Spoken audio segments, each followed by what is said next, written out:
ఈరోజు జిహెచ్ఎంసీ సమావేశంలో నవంబర్ 7వ తారీఖు బంకిం చంద్ర చటర్జీ గారు రాసినటువంటి వందే మాతర గీతం భారతదేశ స్వాతంత్ర ఉద్యమ సమయంలో ప్రతి పౌరుడు ఆలపించినటువంటి గీతం. Irrespective of caste, creed, race, region, religion West బెంగాల్లో పుట్టినటువంటి గీతాన్ని కాశ్మీర్ నుంచి కన్యాకుమారి దాకా ఈ దేశం నుంచి ఆంగ్లేయులను పారదోలేందుకు అనేక మంది దేశభక్తులు వందే మాతర నినాదాన్ని తమ స్వాతంత్ర సంగ్రామ పోరాటంగా మలుచుకున్నటువంటి వందే మాతర గీతం రాసి ఆలపించినటువంటి రోజు నవంబర్ 7 నుంచి 150 వసంతాలు పూర్తి చేసుకున్న సందర్భంగా కాశ్మీర్ నుంచి కన్యాకుమారి వరకు భారత ప్రభుత్వం నరేంద్ర మోడీ గారి ఆదేశాల మేరకి గల్లీ గల్లీలో ప్రతి చౌరస్తాలో వందే మాతర గీత ఆలాపన జరుగుతుంటే ఈరోజు జిహెచ్ఎంసీలో వందే మాతర గీతాన్ని ఆలాపించాలనేటువంటి అంశాన్ని ఒక పార్లమెంట్ సభ్యుడిగా అన్ని సభలలో కూడా దాని మీద చర్చ జరుగుతుంది కాబట్టి జిహెచ్ఎంసీలో కూడా వందే మాతర గీతం ఆలాపించాలని ఒక విజ్ఞప్తిని మేయర్ ముందు ఉంచినప్పుడు మెజారిటీ సభ్యులు దానికి అంగీకారం తెలపడం జరిగింది. అన్ని రాజకీయ పార్టీలు టీఆర్ఎస్, కాంగ్రెస్తో సహా భారతీయ జనతా పార్టీ నేను చేసినటువంటి ప్రతిపాదనని అంగీకరించి వందే మాతర గీతం పాడడానికి మేయర్ గారు అనుమతించి చైర్ అనుమతితో వందే మాతర గీత ఆలాపన కౌన్సిల్లో ప్రారంభమైన తర్వాత కొంతమంది ఎంఐఎం సభ్యులు దురదృష్టకరం వందే మాతర గీతం ఆలాపించడాన్ని కూడా వ్యతిరేకించినారు. అంటే ఏ రకమైనటువంటి మెసేజ్ని సమాజానికి పంపాలనుకుంటున్నారో దయచేసి ఒక్కసారి ఆలోచించాలి. వందే మాతర గీతం ఈ దేశంలో నవంబర్ 7 బంకిం చంద్ర చటర్జీ గారు రాసిన తర్వాత భారతదేశ స్వాతంత్ర సంగ్రామంలో అనేక మంది ముస్లిం పెద్దలు కూడా వందే మాతర గీతాన్ని ఆలపించారు.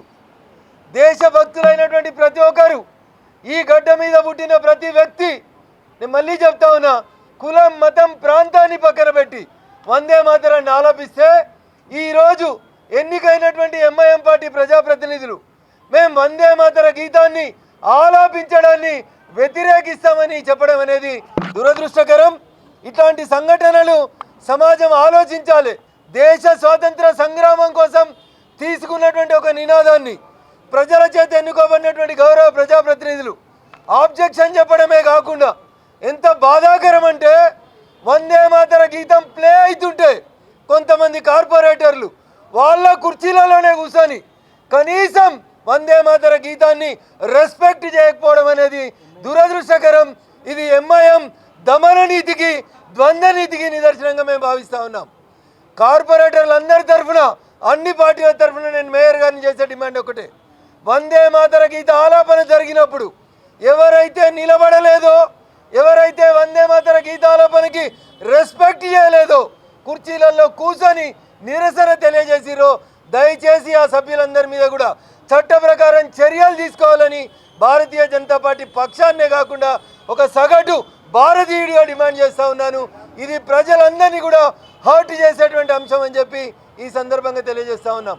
తర్వాత మేయర్ గారు జై జై హే తెలంగాణ వాడదామని ఒక ప్రపోజల్ మేయర్ గారి వైపు నుంచి వచ్చినప్పుడు అందరం లేచి నిలబడ్డాం.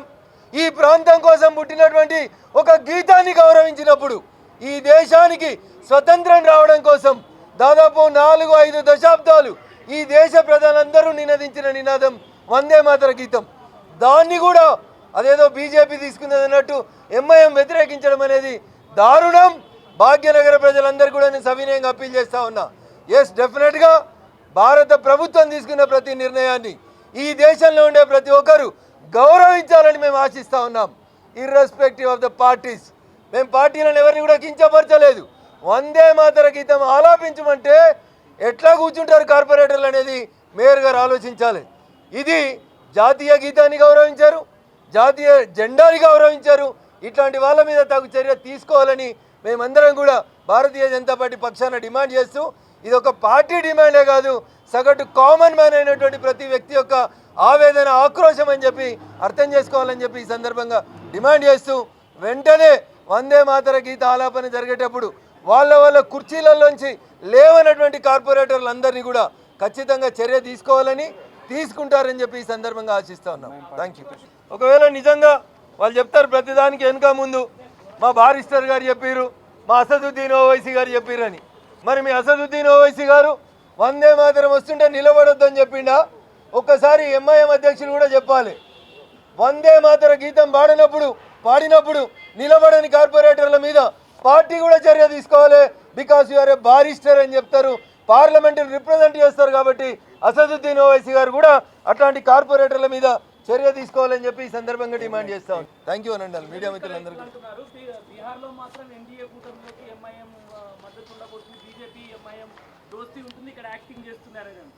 తెలుగు మీడియా దురదృష్టకరం ఏంటంటే వ్యక్తిగత అభిప్రాయాల్ని మా పార్టీ మీద రుద్దుతూ ఉంటారు. భారతీయ జనతా పార్టీ ఎవరితోటన్నా పొత్తు పెట్టుకుంటే బాజాబ్తా పెట్టుకుంటాం, తెరంగాణ పొత్తు పెట్టుకోవాల్సిన అవసరం లేదు. ఎంఐఎం పార్టీ ద్వంద్వ నీతిని మీరు ఎంఐఎం అధ్యక్షుడిని అడగాలి. ఆడ కాంగ్రెస్ తోటి ఎందుకు దోస్తాన చేయలే నువ్వు బీహార్లోని నన్ను కాదు అడగాల్సింది, అసదుద్దీన్ ఓవైసీని అడగండి. మీరు ఇది అడగరు. మీరు ఈడ జూబ్లీ హిల్స్లో వచ్చి ముఖ్యమంత్రి పక్కన టోపీలు పెట్టి ఈ పక్కన ఆ పక్కన నిలబడి కాంగ్రెస్కి ఈడెందుకు ఇచ్చేసిర్రు, బీహార్లో ఎందుకు టోపీ పెట్టిర్రు అని అడగాల్సింది బీజేపీ వాళ్ళని కాదన్న, ఎంఐఎం అధ్యక్షుని అడుగురు. మీరు మాకు ఎంఐఎంతో దోస్తాన ఆ రోజు లేదు, ఈ రోజు లేదు, భవిష్యత్తులో ఉండదు. భారతీయ జనతా పార్టీ ఏది చేసినా కుల్లా చేస్తుంది. నీతో పొత్తు పెట్టుకున్నా, నీతో శత్రుత్వం పెట్టుకున్నా ఓపెన్గానే ఉంటుంది తప్ప తెర వెనుక రాజకీయం చేయాల్సిన అవసరం మాకు లేదు. రాష్ట్రానికో నీతి కమ్యూనిస్టులది. బెంగాల్లోనేమో కాంగ్రెస్ తోటి కొట్లాడతారు, ఇంకో రాష్ట్రానికి వస్తే కాంగ్రెస్తో కలిసిపోతారు. వాళ్ళని అడగాలి. మేము ఎక్కడున్నా సాఫ్ ఉన్నాం. ఎన్డీఏ భాగస్వామ్య పక్షాలు ఇగో ఇన్ని ఉన్నాయని బీహార్లో చెప్పినాం. ఒకరికి 4 ఇచ్చినాం, ఒకరికి 5 ఇచ్చినాం, ఒకరికి 19 ఇచ్చినాం, ఒకరికి 25 సీట్లు ఇచ్చినాం. మేము ఏడా తెర వెనుక రాజకీయాలు చేయట్లేదు. అది కేవలం ఎంఐఎం పార్టీకి మాత్రమే దక్కేటువంటి.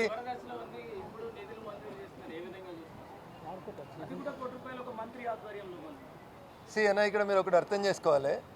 రాష్ట్ర శాసనసభలో ఎమ్మెల్యేలకు కూడా నిధులు ఇస్తారు 5 కోట్ల రూపాయలు. దాంట్లో 3 కోట్ల రూపాయలు ఎమ్మెల్యేలకి నేరుగా ఇస్తారు, 2 కోట్ల రూపాయలని జిల్లా ఇన్ఛార్జి మంత్రికి ఇస్తారు. సో నేను ఇట్లా మాట్లాడితే కాంగ్రెస్కి ఏదో సపోర్ట్ చేసిండు రఘునందన్ అని మీ దాంట్లో కొందరు ఉంటారు కదా, మళ్ళీ ఇటువంటి ఆలోచించడం వాళ్ళు ఆలోచిస్తుంటారు. చట్టాల మీద అవగాహన ఉన్నటువంటి వ్యక్తిగా నేను చెప్తా ఉన్నా. కానీ మేము పార్లమెంట్లో అట్లా పెట్టలేదన్న. 5 కోట్లు ఇస్తే కాంగ్రెస్ ఎంపీకే ఖర్చు పెట్టుకోమన్నాం, ఎంఐఎం ఎంపీకే ఖర్చు పెట్టుకోమన్నాం. కానీ దురదృష్టం ఈ రాష్ట్రంలో గత ప్రభుత్వమో అంతకుముందున్న ప్రభుత్వమో ఓ చెడ్డ సాంప్రదాయాన్ని తెచ్చింది. ఎమ్మెల్యేకి 5 కోట్లు ఇస్తే ఎమ్మెల్యే కోట్లు వేసిరు, ఎమ్మెల్యేకి తెలియదా ఏడేం పెట్టుకోవాలో? కార్పొరేటర్ల కోట్లు వేసిరు ప్రజలు, కార్పొరేటర్లకు తెలియదా వాళ్ళ డివిజన్లో ఏం పెట్టుకోవాలో? పాత ప్రభుత్వం తెచ్చింది. ఎమ్మెల్యేకి 5 కోట్లు ఇస్తే అందులో 3 కోట్లు ఎమ్మెల్యే పెట్టాలి, 2 కోట్లు ఇన్ఛార్జి మంత్రి పెట్టాలని. అదే దుష్ట సాంప్రదాయాన్ని ఇలా కార్పొరేషన్లో కాంగ్రెస్ కూడా తెచ్చింది.